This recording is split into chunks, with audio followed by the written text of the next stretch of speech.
recording. This backup recording. All right, Alexandria, we're doing it. How you doing tonight? You feeling good? I'm fantastic. I'm so excited to be here with you. Yeah, thanks for being here. And this is an interesting topic that's kind of came to my attention maybe a few years ago, just based on a podcast, and that I started kind of paying more attention to it myself as far as fertility and infertility and all that good stuff. But if you want to give a little small introduction for everyone listening, just so they know your background, so you can say it better than I can, and then we'll go from there. You bet. So I am the founder of a company called Poplin, and we are the first pre-pregnancy wellness platform for couples. And so we're taking a slightly different approach to kind of the world of fertility, and we help couples get ready to get pregnant, much like they would get ready for a wedding or a career or purchasing a house. And we offer the most comprehensive pre-pregnancy wellness testing on the market for males and females. And that's kind of the first step in the pre-pregnancy journey. And so just like you would measure anything in a business setting, like KPIs in a business setting, and we can talk about this, I kind of come from the business world. There's a bunch of health biomarkers that you can measure that are indicators of your fertility. And so rather than throwing some stuff at the wall and seeing if it works, sometimes it does, sometimes it doesn't, we can be a bit more intentional about the whole process. So what was the motivation? Well, I mean, were you always interested in this? I know you said you came from business, but was there always something that, hey, along your life path, you just said, hey, I want to start helping people along with this, or what? So health and wellness has kind of been a part of my journey for a long time. I think I started in the corporate world. I was a banker, and then I was a consultant. And as a consultant, I worked with a bunch of healthcare companies. And so that was kind of how I got introduced to the world of healthcare. And then I decided to go back to school. And so I went and got my MBA at Harvard Business School. And then I also pursued a master's in nutrition on the side. So I did, 2 master's degrees at the same time. And that was kind of when I had the inkling, I really want to dive further into health and wellness, and I want to add more tools to my toolkit. And then I went and worked as a clinical nutritionist for a bunch of years, did further training in functional medicine. And that was when I kind of started to see the seeds for what Poplin has now become, which is I had a bunch of friends and clients coming to me asking for my advice and guidance and support as they either struggled to conceive or plan to conceive. And I realized at the time that there was just a huge gap in the market, gap for resources. I mean, the last time most people had sex ed, if they had it at all, they were, maybe 11, 12 years old. And the messaging when you're 11 or 12 is maybe not as fit for purpose if you're trying to avoid pregnancies than, when you're in your 20s, 30s, and 40s and you're trying to conceive. So I thought there's probably an opportunity for an upgrade.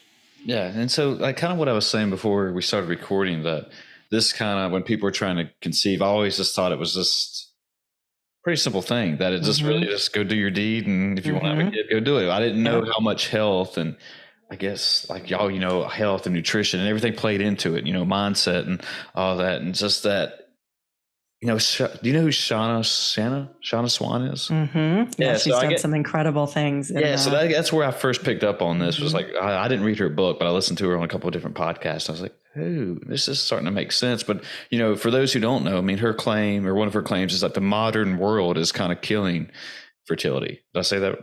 Saying right? And yeah. It's due to phthalates and there's something else this, the reproductive systems is, that's where I don't know if we're evolving or however you want to say it, but it's something along those lines, correct? Absolutely. I think she's one of the, folks who's really done a deep dive in this space, and she's focused very specifically on male fertility, and sperm counts and sperm quality have declined. So the context here is sperm counts have dropped 60% in the last 40 years. And so this is, I'm so shocked it's not more headline news. But what it really means is that the generation of males, kind of our peer set right now, are significantly less fertile than our grandparents' generation. Sure. And so she's, I think, shining a light on, why could that be, right? Our genes didn't all of a sudden mutate in the last 40 years. So what else is it? And I think she's taken up the baton around environmental chemicals, which I think are one of the huge contributors to this challenge. But it's a multifactorial problem. And so I think, what you were saying earlier is that, I didn't know that this was more complicated. Well, you know what? It didn't used to be this complicated. In fact, this is a new problem. And, our environment has changed more in the last 50 years than it has in the last, probably 10,000 years, the way we eat, the way we move or don't move, right? Our stress levels, our social connections. And so if you think about it, and this is what you were mentioning earlier, our genes are mismatched to our environment. And when our body thinks it's an unsafe or unstable environment within which to bring a baby, it downregulates reproductive function. Mhm. And so our environment all day, every day is basically saying it's not safe, it's not stable, it's not safe, it's not stable. And that's why, we have these modern fail safes. And this is why you see the epidemic of infertility rising. And so, what we're trying to do is actually say, okay, well, how do you tell your body and coax your body and teach your body that it is in a safe and stable environment? How do you bring it back to a situation where it can biologically feel safe to reproduce? Yeah, just like you just just to touch on what you said earlier, that it's not really headline news, and I think one of her points was that it's really not cool to go to a party and actually talk about hey, I have low sperm count, or I'm not doing well in that area, where it's more of just like people will go to a party and they don't mind talking about, yeah, my cholesterol's high or something like that. So it's like that's more, I don't want to say mainstream, but again, like even for me personally speaking, I don't know my sperm count or anything like that, but I don't feel I have that extrovertedness. Is that the word I'm looking for? To go out there and just say, "Hey, guys, I got a sperm count." I mean, that's not you just go, you're proud of or whatever. But and one of the things she also said that, like I'm a CrossFit guy, and like health and fitness has always been a big part of my life, and just that, if you do have low sperm count, that's also other signs to your body, like saying, "Hey, you might have some other things going on that you're not aware of." Like she said, like something about like heart disease, and then going down that line, so you need to start getting these markers checked and like figure out, hey, if I have this going on, there's got to be something else going on too, or what's causing this, I love to hear this. I love to hear that this message is getting out. I think it is so important. And, for all the reasons that you mentioned, right, our fertility is a marker of our future health, not, current health and future health. And so, understanding that, even if you don't want to have kids right now, maybe even if you don't want to have kids ever, these things are still important, right? Understanding a menstrual cycle as a female, understanding sperm count as a male, sperm quality as a male. These are all proxies for overall health. Sure. And, egg cells and sperm cells are cells just like any other cells in your body. And so I think we've had this myopic focus on, either just sperm or just eggs when it comes to fertility. But what we're doing at Poplin is trying to expand the conversation and say, that's actually only one piece of the larger fertility puzzle, right? Fertility is an extension of your overall health. It's not just about your ovaries or your testes, right? It's about your whole body. And so what you do with your whole body, and it's about whole body health. And so we're actually looking at 5 different categories of health. It's not just hormones, which I think is what's usually looked at when we think about fertility. Ooh, 5 different categories. Can we talk about those? What are those? We can. Okay.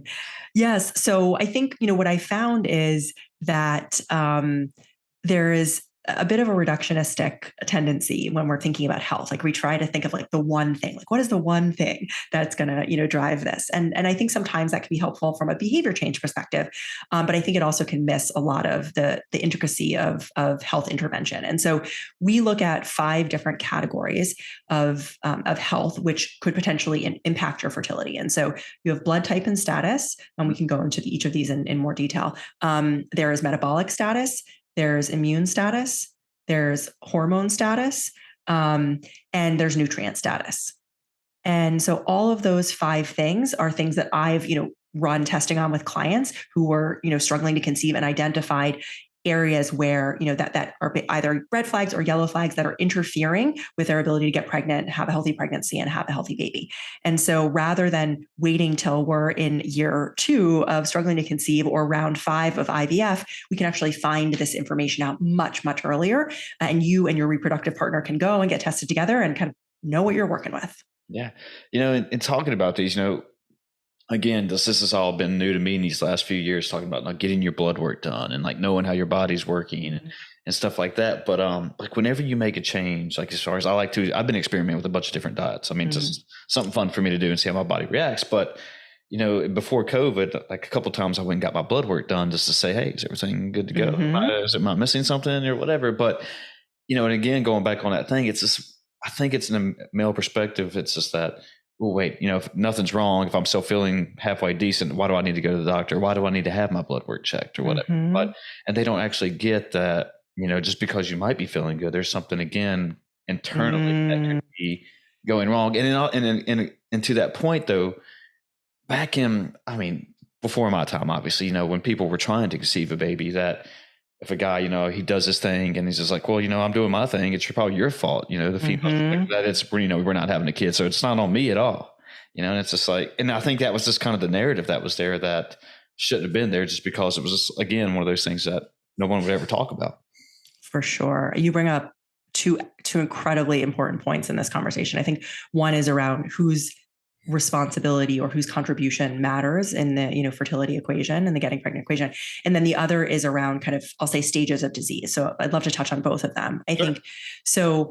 Let's start with stages of disease, because that's what you mentioned earlier. So one of the things that I think is important is there's 5 stages. There's lots of different models for this, but the one that I use is 5 stages of disease, and it talks about kind of like moving through dysfunction, changes in pathophysiology, like blood work, changes in physiology, changes in the structure and function of your organs, and then eventually death. And the challenge with that is symptoms often don't show up until stage 3 or 4 out of 5. And so that's really late in the disease process, or people don't realize that symptoms are symptoms, right? So people are walking around constipated. They're walking around with fatigue. They're walking around with brain fog, and they don't realize that that's not normal, right? I.e. the way that their body is designed to operate. It's common, but it's not normal. Right. And so the only way that you actually can find out some of these dysregulations is by testing, right? Blood and urine and sometimes stool. And so when you do that, you can actually catch perturbations or changes much earlier. And when they're earlier, they're much smaller. And so the interventions that you need to use are, again, much smaller, much more elegant than these much larger interventions that we have to use when it's much later stage, much bigger. So I think that's one rationale that I try to explain, especially to the male reproductive partner, as to why it's important to kind of look under the hood and see what's going on. For sure. With that, is it also, with the genes and environment that are people growing up in, and that these, in their environment, and like you just said, they're markers that we're looking for, like this, depression or anxiety have something to do to play with these? That if you're growing up in a great environment where everything's good, and I don't know how to explain this any better, but certain genes are activated or not activated, to cause these certain diseases or whatever. But where you're growing up in, let's say, a terrible environment, as being that's a vague definition, but certain genes and traits are activated just because of that environment you're putting your body through, compared to vice versa. I hope that kind of made sense what I was trying to say. I think so. Let me try to see if I captured it. If I don't, redirect me to where you were headed. I think so. What's interesting about this whole dialogue is this concept of genetics and epigenetics, and so it'll get a little bit sciencey, but I think it's really important. Which is genetics are fixed. It's what your parents gave to you, and those don't change and they influence characteristics. It's not one to one, but like eye color, hair color, things like that. And then you have epigenetics, which is a fairly new field that we've been doing a lot of research in over the last couple of decades. And there's a lot of new insights that are coming out of this. So we thought genes dictated our destiny for many, many years. That kind of like whatever your parents gave you is what you got, and like those are your that's the hand you've been dealt. Yeah. And for some people, that was reassuring, because they're like, well, I might as well eat this double fudge that day because it doesn't matter, right? for other people, that was disempowering, right? If there's nothing I can do about it, like that's not cool. And we now know actually genes only have a relatively small influence on your overall health. The ratios change, right? Some data I've seen says it's about 80% epigenetics, 20% genetics. Some studies have said it's even smaller, genetically mediated. And so I think why that's relevant to what you're saying is epigenetics are basically the environmental impact on your genes. So that is the air you breathe, the stress that you are under, the environments that you live in, the food that you eat. It kind of turns your genes on and off. They're like on and off switches. And so positive interventions like meditation and vegetables and things like that turn off bad genes and turn on good genes, and vice versa. And what's cool about that is you actually can pass those epigenetics to your kids. And that gets passed through egg and sperm. And so that's why, in particular, it's really important in the 3, 6, 12 months before you conceive to prepare, because that's literally the raw material that you're going to pass to your children, and you have the power to change that. Well, going back to those 5 markers, like for example, I think you said one before was hormones or whatever, that cortisol. I mean, is that one of the markers? Yes, it is. It absolutely is. And for those who don't know, that's a stress hormone, correct? Yep, that's correct. Did you know you can measure if your body is stressed? Because sometimes we may not feel stressed, but our body can be stressed, right? I didn't know the measure. Well, I was trying to no, I didn't really know that, but I guess it's based on how I just usually go on how I feel, and even though I feel pretty good, that like you were talking about brain fog and stuff like that sometimes, and how I wake up is kind of when I know that, or inflammation, I guess, is when I know that it's different in my body than, than what's normal, I guess is what I'm trying to say. But as far as measuring stress, now I've never really sat down and said, hey, what's a unit of measure of stress, I guess. Yeah. And cortisol is one way that we get a sense for, if your body is feeling consistently stressed, right? So it's not, we're adapted to deal with high levels of stress that then abate, right? Like running from a tiger is the kind of classical example. But what's happening now is we have sustained stressors. So like, I hate my job, or I'm living in a moldy apartment, or, even stressors like I'm training for a marathon. That there's psychological stressors, which is the things that we normally think about. There's also physiological stressors, infections and things like that, that deplete our body. And the more stress we're under, it requires more vitamins and minerals and things like that to support our bodies. And so we may not physically feel stressed necessarily, but our body may be actually experiencing high degrees of stress. And the interesting thing about that is your sex hormones and your stress hormones are in the same biochemical pathway. And evolutionarily, our bodies always prioritize survival over procreation. So if you're stressed a lot, your body diverts resources from making your sex hormones to making your stress hormones, and you literally don't have enough raw materials to make enough sex hormones.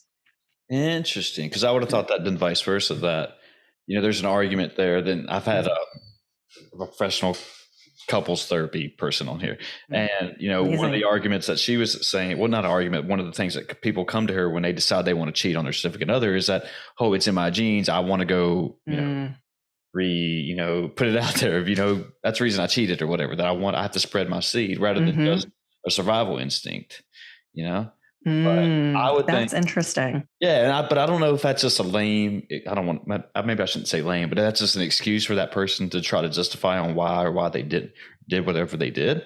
But again, just that, I didn't know, like you just said, survival goes to change, and the body would change in those different ways like that. But that's pretty interesting to know. Yeah, it's one of the reasons why, a lot of times when people are trying to conceive, someone will tell them, oh, well, like just relax, right? Or I don't know if you've seen this. I've seen this a bunch among clients and friends. Like people are trying to conceive for years and years and years, and then they decide to stop trying, and then like a couple months later they get pregnant, sure. Or they adopt. And then they get pregnant. And it's always been mystifying. Well, how does that happen? Well, one of the theories is that it's actually a stress mediated response, is that individuals under such a degree of stress that they may not even realize it. And that as soon as they let go of kind of the constant stress and pressure around trying to conceive, which can be really intense, their body's able to relax and move into a more receptive state again. So it's really fascinating. So that advice is super not helpful, but it is actually clinically relevant to the conversation. But it's one of those things that also that, like you said, when you try, that it's like you're trying so hard just because, person A is just saying, hey, I only have this amount of time to get this done because, I mean, this better than I do, but, Lolo Jones. I don't. She's an Olympic athlete. She competed in summer games and the winter games. She's almost 40 years old. But like, again, going back to what we were talking about earlier about headline news and stuff, she just recently had a bunch of her eggs frozen just because she's ready to she's turning 40, already turned 40. And she made it, hey, I want to eventually have kids or whatever. But, she has trouble in the dating world. I don't know the whole story. I don't want to butcher it, but it's something along those lines. But again, it was one of those things like, hey, instead of just keep trying and just settle for a random guy to conceive with, she was just like, hey, I know my body can only do so much for X amount of years, and this is what I'm going to do to try to have the best possible chance to at least be a mother. Yeah. I think this is one of the myths that we're trying to change the narrative around. I think particularly for females, there's been a lot of fear messaging around the demise of your ovaries and the demise of your eggs. And, it's kind of once you take your pick, it depends on the media source and depends on the day, 30, 35, you turn into a pumpkin, too bad, so sad for you. I mean, that's the messaging, right? And I think, I say it lightly because I think we do have to lighten this discussion up. Like fertility has become super not fun. And I think there's an opportunity to make it fun. I mean, it's literally, being intimate with your partner to create a family. So it's an inherently fun activity and it's all of a sudden become very heavy. But I think that this messaging around the egg cliff is not as grounded in science as we've been told. And the conversation is overstated. And the reality is that for 95% of females, egg quantity is irrelevant. Really? And it's really, yes. Only 5% of women experience premature, low ovarian reserve, which is the concern around, the clock ticking. And it's really only 5% of women. And so for those 5% of women, it's an important data point for you to know. However, the average 40-year-old woman still has 10,000 plus eggs left in her ovaries.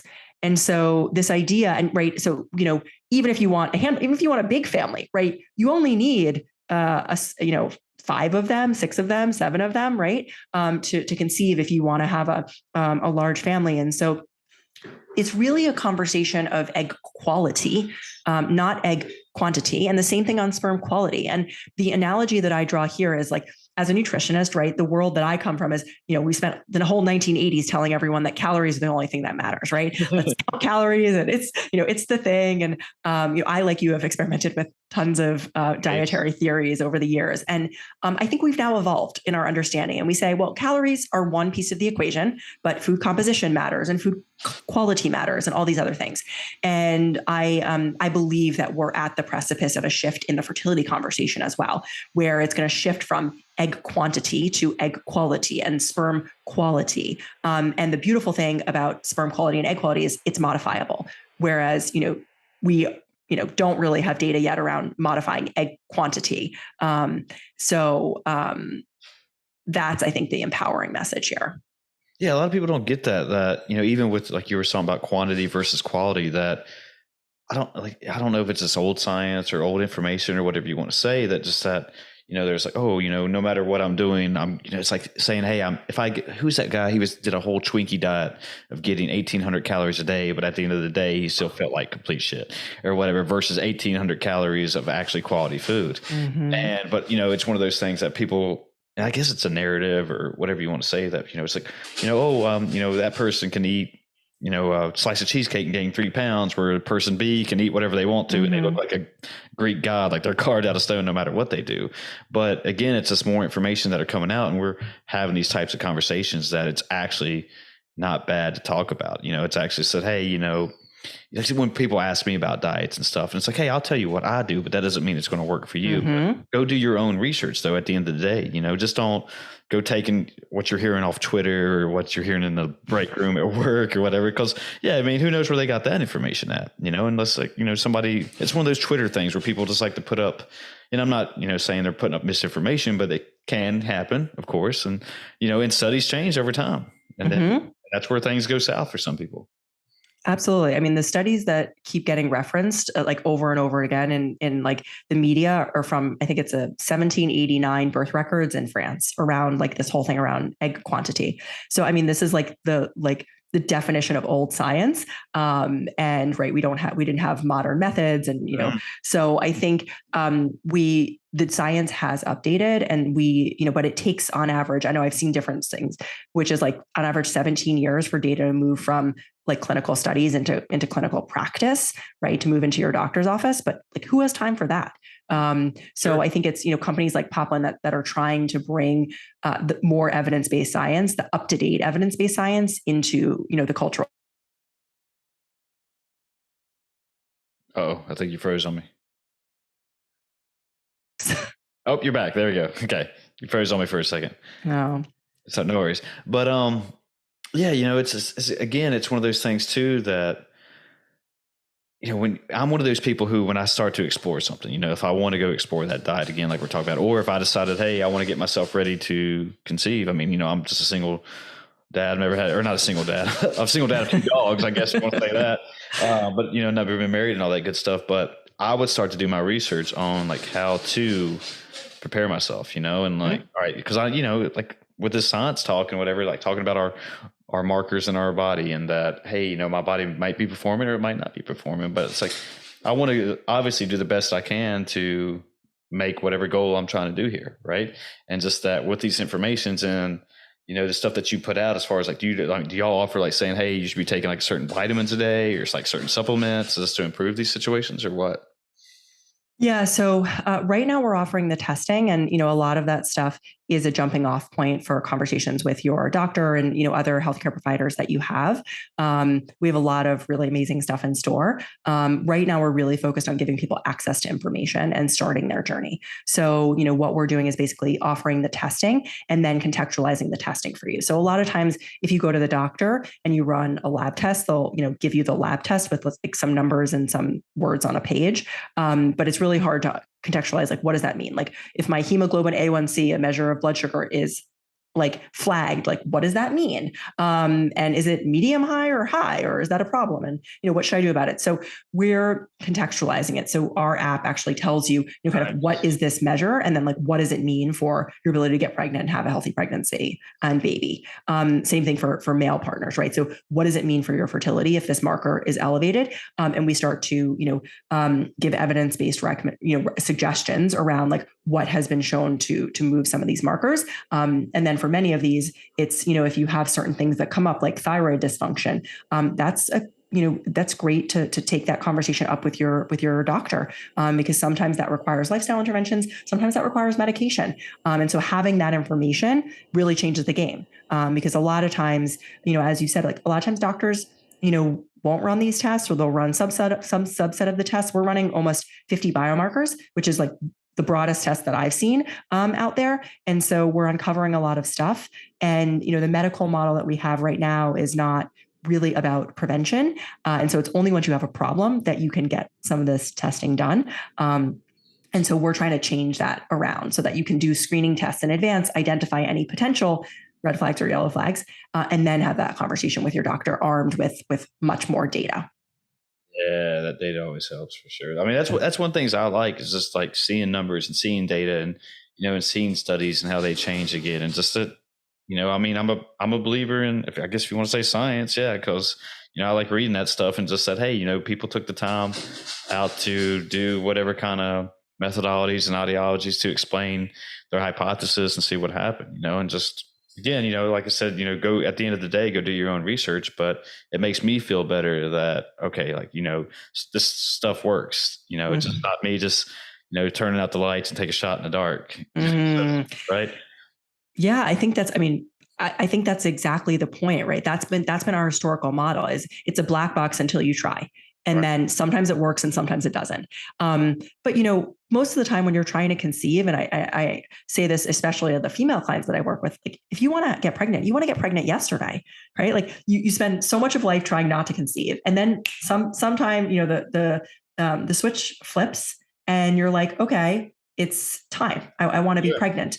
And so I think now, rather than it being a black box and saying I have no idea how it's going to work until I try, what we're trying to do is give you, a sense like, okay, how are things looking? And are there any things coming up in your blood work that we know can interfere with fertility? And that's what these 5 categories are, right? So thyroid function is one example, right? We know that can lead to recurrent miscarriage. We know that can lead to issues with the baby's development. So let's deal with that in advance. Anemia, super easy to screen for, fairly easy to fix, but up to 25% of pregnancies involve anemia. Why is this happening? Autoimmune disease, another one. It takes on average 7 or 8 years to get an autoimmune diagnosis. Yep. And it's disproportionately in the female population. So 80% of, at last the stats I've looked at, about 80% of autoimmune diagnoses are in females. And that's also overwhelmingly responsible for recurrent miscarriage. It's, again, something that we can screen for and address in advance. And so rather than it being a whole black box and you just kind of close your eyes and cross your fingers and hope it'll work, we can give you and your reproductive partner more information to say, okay, well, here's what's going on, and here's what I might want to modify. Yeah. Even basic nutrient deficiencies, to what you were saying, like people are playing around with all sorts of diets these days, and so do you have the appropriate nutrient stores? Because going into pregnancy depleted, or trying to conceive depleted, is not given the optimal raw materials. Generally speaking, when, couples are coming to you and they're wanting to, get healthy and learn what they need to do to get better. I mean, is there a general, like, I know you just talked about hormones and diets. I mean, but is there a general problem that you're seeing among the world today or the population that, hey, this is like the number one thing that seems to be the most thing that we see to try to fix first? Yeah. So I think the test has been the biomarkers and the test has been designed to work backwards. So these are the things that I saw in people that were struggling to conceive over and over and over again. And so that's why we're screening for them. And so, it's across those 5 categories, but, in each one of them. So like in blood type and status, one of the things that's very common are some of the things I just mentioned, right? So anemia, that's very common. In hormone status, we see a generation of females that have been on hormonal birth control for decades. And this was my own story, so it's something that I relate to. And the messaging around hormonal birth control has been that it does not have any impact on fertility. And I think that hormonal birth control is an incredible tool, and I think it's given a lot of women and couples freedom. I also think there has not been an appropriate level of informed consent about the implications of long-term hormonal birth control use. And so we're now seeing the implications of it. And so long-term, does it impact fertility? Probably not, but short-term, it absolutely does. It shuts down the communication between your pituitary gland and your ovaries. That takes time to kind of bring that back up. It depletes nutrients that are required for pregnancy. It messes with your microbiome, which means it changes the way that you absorb nutrients. So there's all of these things that hormonal birth control, I'm not talking about barrier methods like condoms or diaphragms, but hormonal birth control has real implications on someone's ability to conceive in the near term. And I've seen it with lots of clients. And so coming off of hormonal birth control is an active, not a passive process. It's about repleting nutrients and letting your body appropriately detoxify and so forth. And so this is all, our bodies are incredibly resilient. It's all absolutely doable. But it needs, it's ideally done with time to give yourself, the opportunity to recalibrate, and also guidance, right? Because, how do you know what are all the things that you need to offset from having been on hormonal birth control for a long time?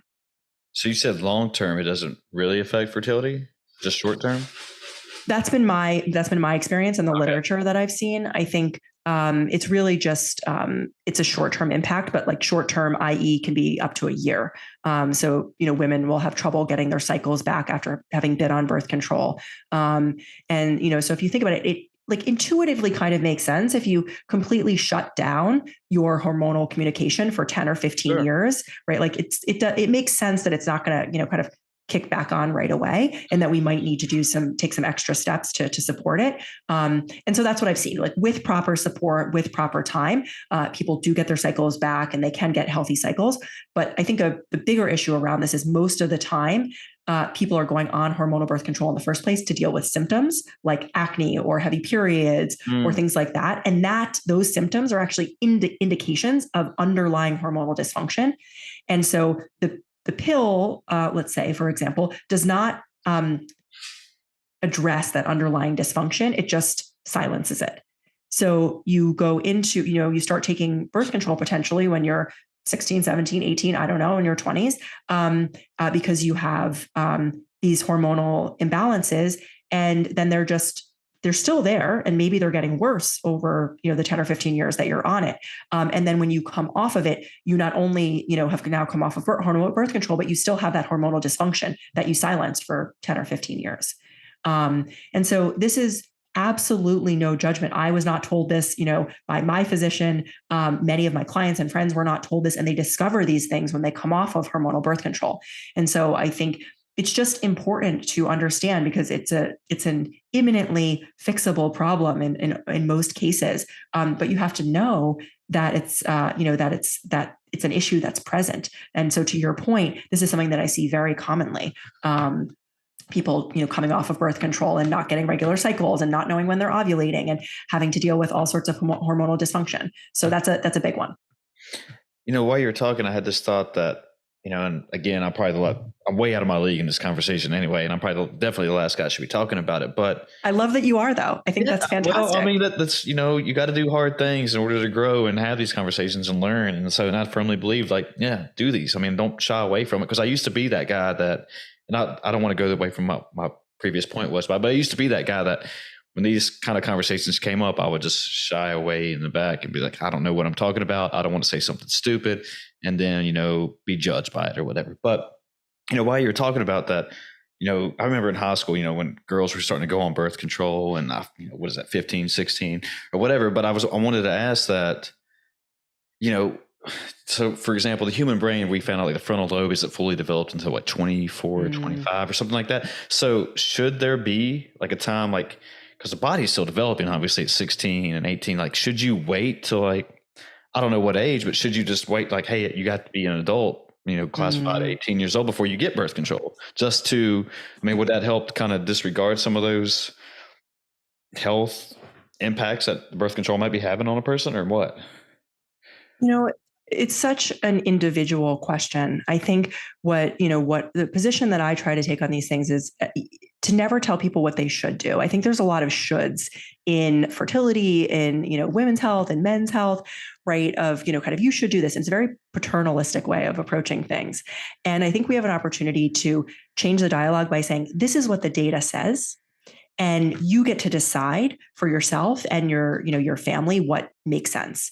And so I think the challenge has been that I don't know that we knew, or that this information was being shared at the point of, starting birth control, for example, or starting a family. And so I think if I were to suggest a change of anything, it's that, that as with any medication, right, you are told what are the side effects of this medication, and it's basically informed consent. And so I think for many women, they still, even with understanding these consequences, they still would have made the same choice. And I fully support everyone's decision for themselves so that they can decide. But it's really important that we know what the puts and takes are, right? What are the positives of this and what are the negatives? And then you get to decide for your individual situation. Yeah. It sounds like a case by case scenario. And I guess the reason I was asking that was because, there's a lot of people who seem to be wanting to do TRT right now. Well, perspective. And that, for those who don't know, it's testosterone replacement therapy. And it's one of those things that, if you don't get your T levels examined or marked or whatever looked at, that if you start using that your body will stop producing testosterone just because it's getting it from an outside source. And then when you stop, it's like our body, or from what I understand, it's just like, hey, what the hell was going on here? It's like it forgets how to make testosterone again. That's kind of what I was wondering. Is it, well, and I think it's one of these, if you want to blame the media or social media or one of those things that, because guys think, oh, I need extra testosterone so I can be The Rock or whoever, some big bodybuilder guy. And I mean, that's fine if people are doing that, but I don't think when they really start doing it, they don't really understand like maybe the benefits and non-benefits that's going on in their body when using it. Yeah. It's an interesting corollary. I hadn't thought about that one, but I think, certainly we see, just like we've seen sperm counts go down, we've seen testosterone levels go down too. And so I think there is, and, testosterone is important for health. And so I certainly understand the desire to replete levels if you're low, as a male. And by the way, testosterone is important for females too. We forget about that. But I think what's important to understand here is like, and I see this, in fertility a lot, which is your sex hormones are actually like the most downstream thing that we can measure and intervene on. They're downstream to your thyroid hormones and they're downstream to your adrenal hormones, right? And so if your sex hormones are off, like too low, for example, we oftentimes don't know why. Is it because your thyroid function is off? Is it because your adrenal function is off? Is it because both of those things are off? And so if you just intervene at the sex hormone level, i.e. giving testosterone or, giving progesterone or giving estrogen as an example, you're not actually getting to the source of the problem. And certainly we know, hormone levels decline over time. And so there's going to be a natural drop off for males as they age as well. But I would say, I think it could be worthwhile to do an exploration of your broader health to understand, okay, well, are there any blockers? Are there any things that are, artificially suppressing my testosterone level before I explore something like TRT? And again, this is, same thing, no judgment, right? But, having all the information, let's look at anything that could be blocking your testosterone function. And then you can enter the conversation about potential supplementation with medication, even more informed. And then, by the way, like it can be used better because it's not being affected by low thyroid function or low adrenal function, as an example. Yeah. In touching on that, when I started losing my hair at like a young age, I was like 24, right? And, I started to embrace it, right? Because I went to the dermatologist and they told me that, hey, you could use Rogaine for the rest of your life, or there was some kind of pill that I could take for the rest of my life. And once I stop, it's all going to fall back out anyway.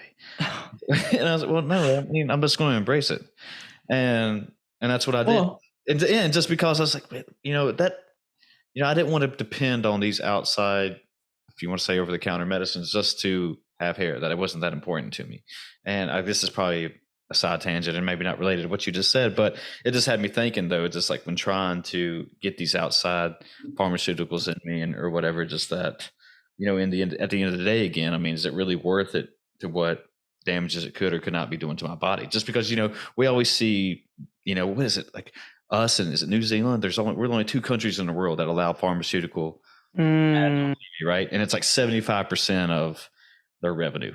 Could be butchering that stat. Don't nobody quote me on that, but it's always like, you always see like the people like, oh, they're running through a meadow and happy go lucky. But then at the end of the commercial, it says, hey, by the way, you could experience all these random problems. And it's like, whoa, and I'm not saying there's no good things from pharmaceuticals at all, but it's just like, hey, I don't know if I really want to put myself through those side effects and take that chance just for a certain thing. So anyway, that might be a side tangent, and just something I was thinking about while you were talking, and just I was like, because all these, it's kind of scary to me, just like all these different things that everyone's just like, hey, take this to feel better, do this, and you won't have brain fog, and you can just wake up and you'll feel like an A1 superstar. And so, I don't know. I mean, maybe at the end of the day, we should look at other factors.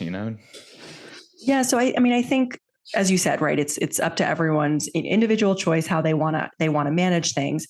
And I I think as a clinician, one of the things that a clinician who's trained in nutrition, I think there can be an order of operations here in terms of like how do you get the biggest bang for your buck, right? And so it can be right, like nutrition first, as an example, herbs second, supplements third, right, medications fourth, as a flow, right? And so like if you've gotten your nutrition in order and you're using herbs and supplementation, right, and things are still not where you want to, then I think like that's likely an appropriate time to say, okay, is there additional kind of medication support that I can use here? But I think what I see oftentimes is that people end up jumping quickly to the medication stage, oftentimes because they don't know there are other alternatives out there.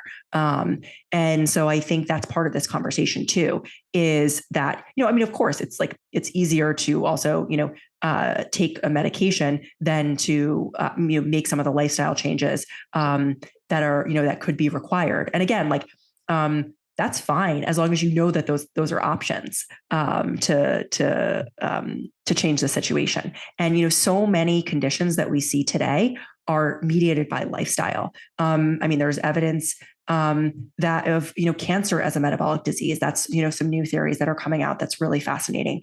Depression and anxiety. A lot of the traditional theories around serotonin are being questioned, and it's actually being put forth that it's more an inflammatory disease. And certainly there are social connection components to this. So I think there's some really interesting literature out there. And for me, it's always just listening, right? Instead of judging first, just listening to kind of what the new science is potentially suggesting before jumping to conclusions and saying, it's right or it's wrong. But I think it offers a new perspective about how we can think about health. And as a functional medicine practitioner, to me, it's always about like looking at the root cause. What is driving this, at the root? Being in your field and, like obviously nutrition in your background, but with all the new science always coming out, always new data, always something new, do you ever feel overwhelmed just trying to keep up and just trying to understand all the new sciences and just that, in order to, articulate it back to everyone, it's just like, damn, like, can we just stop for a second? Like there's always like, because, again, going back on that diet thing, people are always asking me, like, hey, what do you eat? What do you do? And just, like I just do my thing, I found something that works for me and I keep doing that. So you don't always have to do the new diet is that you saw on Instagram from that influencer or whatever. But yeah, but I always feel just like, damn, there's just always so much new information coming at me. And especially with podcasts and media and TV and movies and everything else, it's just like, man, it's a little overwhelming just to me. And I'm not even in the field. Yeah.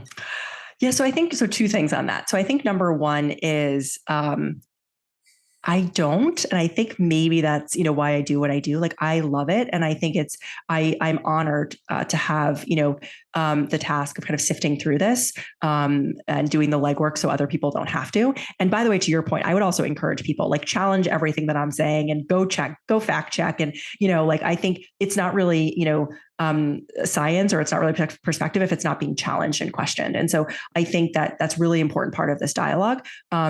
But I take a lot of, I take this responsibility seriously to really look at the science and understand what's going on. And the average person does not have the time or the ability to kind of wade through clinical studies. And so that's what we're here for. And at the same time, I think what I would say, the more science evolves, I think the more we learn that like the secrets are in the basics. I like that. Just keep it simple. Is that basically what you just said? Keep it. Yeah. Like I think, there's this fancy new nutrient or this fancy new food or this fancy new intervention. And like, I am all about blending the best of modern science and ancient wisdom. I think like that's a great stage that we're at. And I also think like we're learning more and more that, high quality food, connection with other people, time in nature, movement, right? These are like the ways that our ancestors lived and thrived. And this is kind of what our bodies and were designed for. And so the more we move away from that, the more disease and, dis-ease where we face. And so we can make it complicated, or we can kind of be inspired by a lot of those really basic principles that we know are foundational to our health.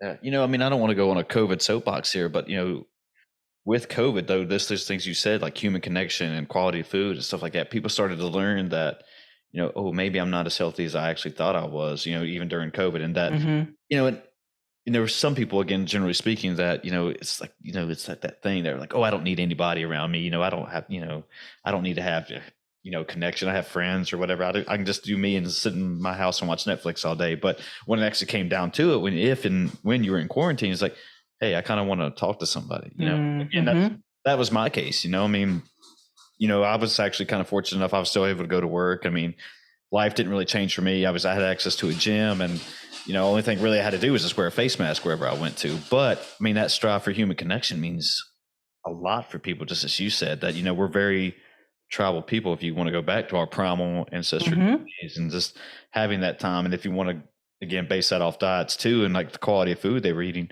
back in the day, rather than just pounding out Twinkies all day long or whatever it is, that it means a lot to our health. And that people are, again, like learning that, like, ooh, maybe walking up that flight of stairs when just ignoring that they were out of breath, like, ooh, maybe I, it's not as healthy as I thought. And that, when they were to get something, if it got COVID, they could either fight it off or not fight it off. So, yeah.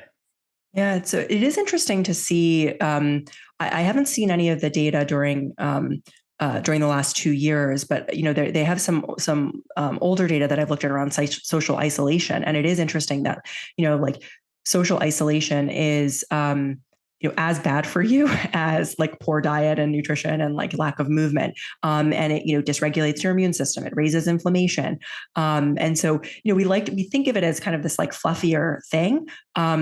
But as you said, we've evolved as tribal people, and so I think that's why it's one of a core tenet, and I think it's probably been more in the forefront of conversation over the last couple of years, given what has happened. But it's kind of always been the case, and it's always been there, that community is a really important piece, which is I think also part of the reason why taking this journey with your partner is important, right? A lot of times fertility conversations fall on the female's shoulders, and she's shouldering that burden by herself. And so even bringing your partner into the conversation and having that community is a really important piece of the puzzle as well.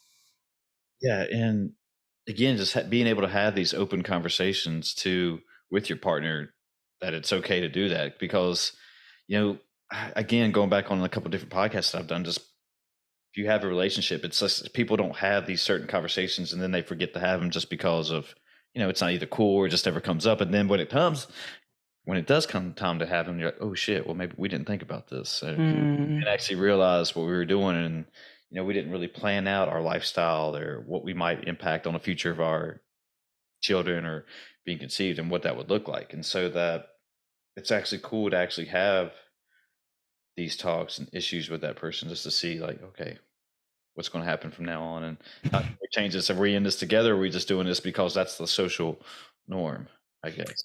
Yeah, absolutely. I think it's a good time to kind of like have the conversation about desires and vision and future. And we do this around weddings. And for some reason we don't make the dedicated time to do it around getting pregnant, and maybe we talk about it and then we kind of don't talk about it. But the thing is, trying to get pregnant brings up all the stuff. Like if there's communication challenges in a relationship, it brings it up. Like if there's stuff around sex, right? If there's things around body image, or sexual pain, or there's so many things around sex already in a couple, and then adding the pressure of trying to conceive, and so it just like brings all of the stuff to the surface. And so the more you can talk about it in advance, or the more you can address these things openly, with your partner, even if it is tentatively, right? Just starting the conversation about kind of going on this journey together. I find, with couples, it may be a little awkward at first. Sure. But I think particularly like female partners inviting their male partners into the conversation, or male partners letting their female partners know that they are open to being part of this journey, I think has been like really, really cool for a lot of the couples that I've worked with. Yeah. When these conversations happen and a guy has to find out that, or even a woman that, they're not as healthy as they were, or low sperm count in a male's perspective, it's just, it's kind of demeaning, I guess, in a way, just because we're always males are always taught to be this egocentric, stoic kind of person, and that alpha mentality, I guess, if you want to say that it's just almost like, oh shit, then it's an oh shit moment. Then it's like, okay, now what do we do from here? is that something that you deal with a lot? That it's like, oh, okay, well, we can get better. I mean, but because it seems like that's again going back on everything we've been talking about this whole time, and just that it just seems like the truth hurts a lot when you finally start to learn that you get these markers done, and you finally learn that you're not operating fully like you thought you were, and just that I can just see that really killing or serving a guy a piece of humble pie. Yeah, it's very humbling, and I think it can be humbling in either case. But I think, yes, I see it often in male partners, because I think a lot of times, health and sperm health is tied to masculinity in a lot of men's minds. Yeah, and so that's tough, and I have a lot of compassion, for that. And also, I affectionately say it's time to put your, big guy pants on, and our big girl pants on, right? And you're about to be a parent for the first time or for the fifth time, right? And so, part of, I think, responsibility for being, a parent is taking care of yourself so that you can take care of your kids. Having difficult conversations, right? I mean, like, this is not the hardest stuff that you're going to face as a parent. Like, shit's going to get a lot worse than this. So, if we can't have tough conversations now, it's probably not boding well for what's next. I think it's a really good opportunity to get real with yourself, and to face that, right? Like, it's tough. I totally get it. And like, now's the time to deal with it, so that you're not passing this stuff on to your kids, both like figuratively and also literally. And the point of biggest impact for male partners is at the point of conception. So literally what you're doing in the 3, 6, 12 months beforehand is what you're passing on to your child for their future lifelong health. Like, what you are contributing in your sperm affects their lifelong health. So I think it's a perfect opportunity for you to get your ego out of the way. And I really say this with a lot of love, to be of service to your future family. And part of it is like doing it out of the context of trying. That's why we want to do it, a year before. We're targeting working with couples that are planning to conceive in the next year, ideally. And so you could start earlier than that, certainly. And we also work with couples who are struggling, and couples that are, folks that are freezing their eggs. But I think we want to change the conversation around doing it when you're in the planning stage, and then hopefully it takes some of the stigma out, because as you were saying, then you can address it. Then you know what you're working with, and you have so much more agency and control over the process. What do you think, and just your thoughts, what the future holds as far as fertility and infertility? And, earlier in the podcast, we talked about phthalates, which, like Shauna Swan, I think, was talking about, we eat roughly, I think it's the average of a credit card in plastics a week, something like that. Jeez. Yeah, I don't know. I'm probably look to that start too. But and then there's other arguments out there that saying the world is overpopulated and that people shouldn't be having kids. And then there's this other argument too that when not everybody needs to have kids anyway. But I guess maybe that's a lot of thrown at you right there. But I guess your main thing, like, what does the future hold? Are you going to see people just keep doing what they want to do? Or are you going to keep seeing people, like, now that it's starting to be an okay topic to talk about, like, we're saying, hey, let's go see what happens. Lifestyles are going to change, health is going to improve, and people are going to be like, hey, we can have, healthy babies. And I guess, I don't know, just because that it seems like with those plastics that there was also talked about, increases, again, on Shauna Swan, like increases in miscarriages and things like that, just because of these diets and lifestyle choices that people are doing, Yeah. So I think there's a separate question, kind of like what political policies are and what individuals decide to do. I will put that to the side for the moment. I think in terms of where I think, like, where what we're seeing from an environmental evolution, I think that just like our environment is obesogenic, which is a term that basically means predisposing us to obesity, I believe that our environment is infertile-genic, meaning predisposing us to infertility. And I don't love the word infertility because it's technically a medical diagnosis. I will say subfertility, which actually means just, a lower level of fertility. And so I think if you do not take, just like if you don't take proactive actions to like take care of your health, then you are likely to gain body fat. I think the same thing is true around fertility. If you do not take proactive action to avoid infertility, it is likely that you will face some sort of fertility challenge, because this stuff is being thrown at you all day, every day. And our bodies are just not designed to handle the toxin load, the stress load, the nutrient poor foods that we're putting in our bodies. It's not a signal. It's not a green light to procreate. And so if you it's an unfortunate message. I wish it was not the case, but that's kind of why I'm here. That's why I'm talking about this, is to kind of raise a little bit of the alarm, to say, if you do nothing, then it's likely to be problematic, because the environment the environment is not headed in a direction that's conducive to fertility. And so until our regulations catch up, until our policies catch up, I think it's important for consumers themselves to be informed and to take action. No, I agree 100%. Yeah. Yeah. I don't know. I mean, it's just so wild to me that, when when it comes up, we're eating roughly a credit card size of plastics every day, and what it's actually doing to our bodies, that would have never made sense to me if you would have told me that, last year or 2 years ago even. And that now it's just like, ooh, okay, now we can start, again, have these conversations, and like, ooh, let me figure out some stuff that I need to be doing and not doing at the same time in order to meet those goals or meet my lifestyle choice that I want to have. So I don't know. Again, I'm glad you're out there and you're doing this. Yeah. And yeah, I mean, you're an expert in it, and I appreciate you being here, and I appreciate you doing this. And I guess this still, I know we're getting kind of short on time, but, I had one final thought though, or question for you, that what was it like doing 2 master's degrees at the same time? It was actually an incredibly rewarding experience. My business school experience was really wonderful, and I learned a ton, met incredible people. And my master's in nutrition was a labor of love. And I really wanted to add more tools to my toolkit, as I was talking about. So it was a very busy time, a very full time. It definitely kept me on my toes. But I feel really honored to have been able to do both of those things, and now actually hopefully translate it into something useful for the world. Yeah, for sure. Yeah. Again, like I said, I'm glad you're out there doing that. But again, I'm glad you did this, and we're glad we did this and we had this conversation. But if people want to find Poplin, if they want to find you or anything you want to plug, feel free to do that. Thank you so much. Yes, I would love for people to check us out. Our website is getpoplin, GETPOPLIN.com. And our social handles are the same, at getpoplin.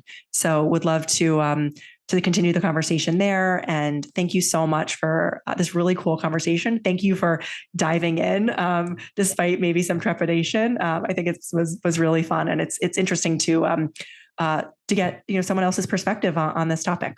Cool. Well, thank you for doing it. So again, yeah, thanks for being here. Thank you. Good night. It was a blast.